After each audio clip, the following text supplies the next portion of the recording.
Ya, bagi Anda yang mungkin sudah lama menanti kembalinya segmen ini, Sapa Indonesia Pagi kembali menghadirkan segmen sehat di tengah pandemi. Tempat Anda bisa berkonsultasi dengan dokter spesialis saat Anda mungkin saat ini masih ragu untuk ke rumah sakit karena pandemi COVID-19. Nah, di segmen sehat di tengah pandemi ini, pertanyaan bagi dokter spesialis bisa Anda kirimkan kepada kami melalui Instagram kami di @sapaindonesia_kompas.tv. Dan kita akan langsung menyampaikan pertanyaan Anda kepada dokter spesialis yang akan kita hubungi melalui daring setiap paginya dari Senin hingga Jumat. Hari ini kita bersama dengan Dr. Robert Sinto, dokter spesialis penyakit dalam. Selamat pagi, Dr. Robert. Selamat pagi, Mas Tim. Dr. Robert, sudah divaksin belum nih, Dok? Ya, lagi nunggu panggilan, Mas, di antrian. Oke, baik. Teman-teman dari tenaga kesehatan saat ini menjadi yang utama untuk menerima vaksin. Semoga lancar juga, Dr. Robert, untuk menerima vaksinnya. Saya langsung saja, dokter, ke pertanyaan pertama. Ini dari pemirsa kami yang sudah mengirimkan melalui Instagram. Yang pertama ini dari Alinda Bolin. Selamat pagi, dokter. Saya berusia 33 tahun, memiliki riwayat diabetes sudah 18 tahun. Selama pandemi saya tidak kontrol ke internis dan spesialis mata sebab komplikasi ke mata. Karena menghindari kerumunan, insulin juga sudah berhenti dan terakhir kontrol masih gula darahnya masih baik atau hasil gula darahnya masih baik. Bagaimana sebaiknya agar gula darah tetap stabil, Dok, di saat pandemi seperti ini? Silakan, Dok. Ya, terima kasih @Alinda Bolin. Jadi ada beberapa pernyataan menarik yang perlu kita bahas atau komentari bersama. Yang pertama bahwa saat ini yang bersangkutan berusia 33 tahun dan sudah menderita diabetes 18 tahun. Artinya berarti dia didiagnosis pertama umur 15 tahun. Nah, kalau diagnosis pada waktu usia muda tersebut, maka sangat mungkin yang bersangkutan adalah diabetes mellitus tipe 1. Nah, kalau tipe 1 sebetulnya biasanya dia akan butuh insulin untuk jangka panjang atau untuk selama-lamanya gitu ya. Jadi agak menarik bahwa dinyatakan bahwa tidak lagi kontrol, tidak menggunakan insulin, tapi kemudian baik. Maka pertanyaan yang kedua saya adalah definisi baik itu seperti apa?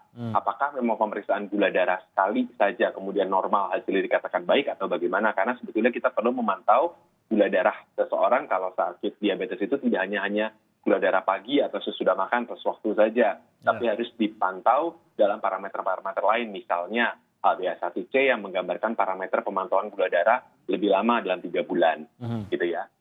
Itu line saya yang kedua. Yang ketiga yang saya mau garis bawahi adalah pernyataan bahwa memang sudah ada komplikasi di mata. Dan memang ini sesuai karena perjalanan sudah 18 tahun dan biasanya kalau memang diabetes seiring dengan lama penyakit sudah lewat dari 5-10 tahun, maka sangat mungkin ada komplikasi di organ. Nah, organnya bukan hanya mata, tapi harus juga dicari di organ-organ lain. Misalnya jantung, kemudian juga ginjal gitu ya. Karena mata biasanya dengan ginjal kejadian komplikasinya bersamaan. Nah, saya mau garis bawahi dari tiga-tiganya adalah tetap harus dilakukan kontrol rutin ke dokter. Kalau memang takut karena kerumunan atau keramaian, ada banyak sekali rumah sakit yang sudah menyediakan jasa layanan konsultasi online. Saya pikir tetap ada parameter lab yang juga harus diperiksa, ada parameter khusus yang harus dinilai oleh dokter untuk bisa menjamin bahwa memang saat ini dalam keadaan kontrol baik. Karena agak sedikit mengkhawatirkan kalau butuh insulin kemudian lepas total selama 18 tahun, itu sesuatu yang harus atau kita cermati bersama. Oke, itu jadi Mas Timothy. sarannya tetap harus kontrol ya, Dok, walaupun merasa kondisinya baik, tapi pantauan lab ini juga penting dengan diikuti bagaimana masukan dari dokter ya? Ya, betul. Jadi harus dipantau, dilihat komplikasi organ lain, komplikasi mata sejauh apa, kemudian parameter labnya yang definisi baik itu seperti apa, apakah memang benar terkontrol atau tidak. Jangan sampai kita cek sekali, kemudian hasil normal, kita stop insulin, nggak taunya itu hanya angka sesekali saja yang baik, nggak taunya angka lainnya sebetulnya parameternya masih belum tercapai terkendali target yang kita harapkan. Oke, baik. Dari untuk Alinda Bolin tadi mungkin ada langkah-langkah ya yang bisa dilakukan oleh pengirim ini, Alinda Bolin ini, agar kalaupun konsultasi entah itu pada saat perjanjian dengan dokter pada saat sedang tidak ramai kah atau daring kah, dan juga termasuk cek labnya juga harus mungkin mencari cara agar bisa mendapatkan lab dalam kondisi yang sepi, atau sekarang kan seperti dokter bilang tadi memang disesuaikan juga ya, Dok, ya, dari rumah sakit, dari lab juga menyesuaikan agar tidak terjadi kerumunan ya di lab maupun di rumah sakit. Baik, ini tapi harus diperiksa kalau menurut Dr. Robert.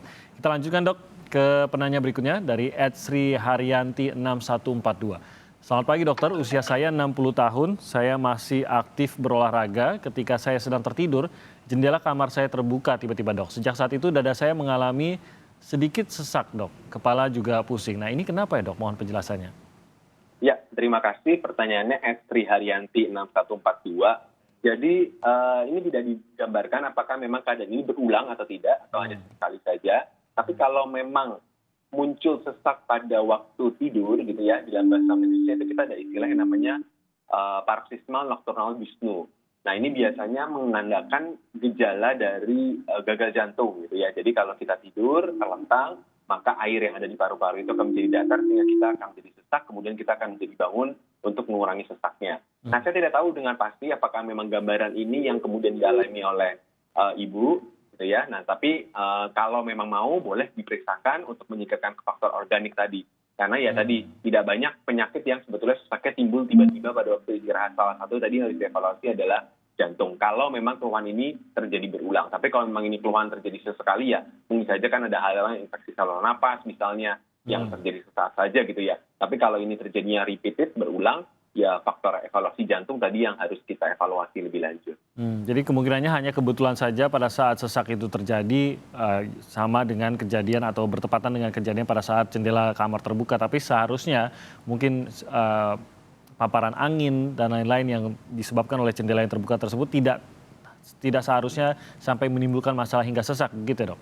Ya betul. Jadi sebetulnya saya agak sedikit mengkaitkannya mungkin bukan dengan kejadian jendela terbuka, yang nanti kalau jendela terbuka jadi mistis ya mas ya. Jadi kalau misalnya tidak terkait dengan yang cerita jendela terbuka ya saya mungkin kaitkan dengan kejadian tidur malam yang tadi, yang analisis medis tadi. Oke, jadi ya harus diperiksakan juga, jangan-jangan karena tidak ada hubungannya, justru harus dicari apa penyebabnya, gitu ya dok, yang itu yang lebih penting ya.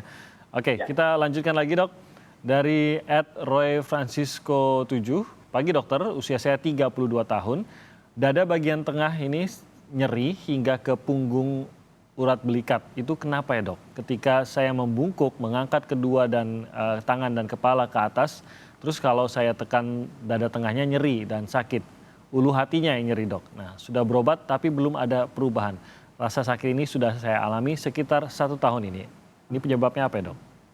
Ya, terima kasih Roy Francisco 7. Jadi ini adalah nyeri bagian ulu hati gitu ya, bagian perut yang kemudian menjalar sampai bahu. Nah ini tidak dijelaskan di sini bahunya kiri atau bahu kanan karena itu memiliki pengertian yang signifikan berbeda. Kalau kiri, saya ceritakan mulai dari yang paling berat dulu. Kalau kiri, sangat mungkin ini bisa berkaitan dengan jantung. Gejala jantung juga bisa seperti itu. Dari sakit ulu hati, kemudian ada menjalar ke area bahu gitu ya. Kemudian kalau jantung lagi rahang dan lengan. Tapi memang agak tidak cocok untuk jantung adalah dia nyeri saat ditekan ulu hatinya gitu ya. Ada tambahan cerita seperti itu. Tapi nomor satu, tadi kalau dia di kiri, tetap coba singkirkan dulu faktor dari kardiak atau jantung karena sifatnya life saving. Atau yang lain yang kedua adalah misalnya dari saluran pencernaan, bisa dari lambung atau dari batu empedu kalau memang lokasinya di kanan. Jadi kalau nyeri kemudian bahunya di kanan gitu ya, nyerinya di bagian kanan perut yang ulu hati dan kanan, yang harus disingkirkan yang lain kalau berulang juga adalah batu empedu. Nah ini padahal di bahu itu ya dok? Iya, jadi ada yang namanya nyeri penjalaran. Jadi ada posisi-posisi nyeri tertentu yang walaupun nyerinya tidak di organ tersebut, tapi bisa dirasakan di organ yang lain atau di daerah yang lain, karena persarapan yang sama dengan persarapan di tempat nyeri tersebut asalnya ada. Itu ya, river pain nama bahasa kedokterannya. Jadi coba disingkirkan juga kalau memang bukan faktor kardiak, kalau di nyeri kemudian di bahunya bagian atas, bagian perut gitu ya, perut dan bahu bagian kanan. Nah coba disingkirkan faktor yang lain, misalnya tadi empedu, atau yang tadi satu lagi ya nyeri ulu hati, misalnya ada masalah di luka di lambung, gitu ya, yang bisa dievaluasi. Nah coba yang pertama disingkirkan faktor-faktor tersebut, kemudian yang kedua kalau memang ternyata faktornya yang tadi tidak bukan di jantung, bisa dimulai dengan kalau mau USG, untuk lihat di perutnya, kalau tidak ditemukan lagi dan keluhan ini masih mengganggu berulang, langkah berikutnya bisa dilakukan pemeriksaan endoskopi, untuk bisa melihat apakah memang ada luka yang sumbernya di lambung tersebut. Mungkin tahap-tahapannya, Mas. Mungkin tidak dok, kalau itu hanya permasalahan dengan otot, belum tentu ke organ dalam. Ya, bisa saja di otot, betul Mas. Tapi kalau di otot biasanya tidak terkait dengan nyeri ulu hati ya. Jadi kan saya cerita yang ada keluhan utamanya standarnya dari nyeri ulu hati. Nah, memang kalau ditanyakan otot, sangat mungkin sekali. Bahkan kalau memang dikaitkan lambungnya, jangan-jangan gitu ya, pasiennya karena nyeri bahu, minum obat nyeri punya efek samping di lambung. Jadi ya muncullah juga bersamaan nyeri ulu hati gitu ya. Nah, tapi itu kan dua keadaan yang terjadi terpisah. Iya. Nah, kalau tadi yang 3 pertama saya jelaskan, itu 3 keadaan yang terjadi single entity. Jadi nyeri ulu hati bisa juga di bahu. Tapi kalau tadi analisisnya kalau memang itu di otot saja bisa, dan nyeri di perutnya itu hal yang terpisah karena efek samping dari obat nyeri yang diminum pasien untuk mengurangi nyeri di ototnya. Oke, itu pun mungkin terjadi juga ya. Mungkin terjadi juga. Dr. Robert, kita akan tahan dulu, nanti kami akan kembali lagi dan akan mulai menerima telepon dari pemirsa. Jadi kalau Anda ingin berkonsultasi langsung dengan Dr. Robert Sinto, Anda bisa menghubungi kami sekarang di 021 5366 0500 dan kami akan mulai terima telepon Anda usai jeda berikut ini.